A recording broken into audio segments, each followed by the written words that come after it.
Is made last month to President Trump.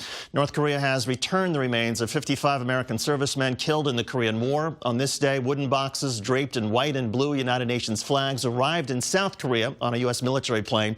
U.S. soldiers fought under the UN flag during that war. The remains will soon arrive in Hawaii for analysis. President Trump thanked Kim Jong-un for the repatriations. But I want to thank Chairman Kim in front of the media for fulfilling a promise that he made to me, and I'm sure that he will continue to fulfill that promise as they search and search and search. While analysts call this a positive step, just 2 days ago, U.S. Secretary of State Mike Pompeo said that North Korea is still producing fuel for nuclear weapons. So is the relationship getting better or worse? Let's bring in Kenneth Vecchio, a political and legal strategist, and Richard Painter, former chief White House ethics lawyer for George W. Bush and current Democratic candidate for the U.S. Senate in Minnesota. Richard, if you look back a year ago, the North Koreans were doing nuclear tests and launching missiles. So isn't this an improvement, the fact that they're not doing this? Well, we don't know for sure what's going on there. The problem is that we need to both trust and verify. I'm not sure how much I trust myself, but Ronald Reagan is the one who said trust and verify. And, you know, the question is whether we really can verify what's going on over there, whether they're going to allow us to, and are they really going to get rid of the nuclear weapons? That's what this is all about. And unfortunately, President Trump came home and made a lot of show out of this. They even prepared a video in the White House announcing this negotiation is a big success.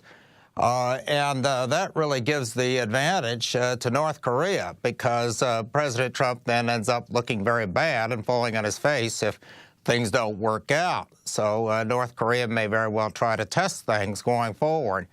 Thus far, we've seen a lot of show from this meeting between the two leaders, but we haven't seen much by way of results, other than now we do see the return of the remains of American soldiers, and that's important.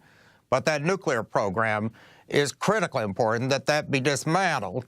Right. And North Korea does not want to give it up unless they get a lot in return for it, and that's not what we're hearing right now.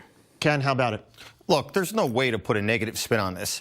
This is a great result that came out of this summit. It shows that North Korea is fulfilling its obligations. This is a first great step. I don't want to over-evaluate this gesture, however, but I also don't want it to be under-evaluated, because it underscores this, like Painter is saying over here, that he's trying to spin this in a negative light. Donald Trump should take out the words politics and optics from his vocabulary, because nothing that he does, if he turned North Korea into a full-throttle democracy, if he handed a $10,000 check to every American, guys like this would come up with something negative. Well, to be fair, I mean, this is the first time they've repatriated remains in, I think, 11 years. But also, to be fair, Donald Trump was the one who said the idea here is denuclearization. And Secretary of State Pompeo just said a few days ago, no, they are continuing to intensify and build up their fissile material. Well, there's no way that we're going to know right now how deep into North Korea is into its denuclearization. But we have to admit that this is a gigantic step in the totality of what this summit delivered, because there's been no president in the history of modern United States that's been able to get anywhere near this far with North Korean leaders to at least have this like handshake deal that's been memorialized in the writing, and now steps are being taken, and we're going to have to just keep pushing them. And Richard, you would agree that this is going to be a long process. It's not a short one, so maybe we shouldn't even be judging it based on what's just happened in the last 2 months. It's not a question of what they promise, it's a question of what they do, and any sensible person would know that in dealing with a country like this. And what you don't do is come home, make a really stupid promotional video about the two leaders. Well, what would you do? Really, what would you do that's so much better? What would you do that's so much better? You seem to have all these great ideas. Keep your mouth. So you could do something better than Donald Trump on this, because no other president's been able to. Then you'd come home and you'd make sure and verify. You wouldn't make a stupid, useless video just to show off. I mean, it's just, it's what stupidity. You're saying is just words. We're going to verify. Of course we're going to try to verify. We're going to do everything possible to try to make sure that they're carrying out their promises. But you can't denigrate it. You should look at this positively. But you don't this need is a all great the step. Stupid hype. You don't like Trump on other issues. Talk about that, fine. You but don't need on this. the hype.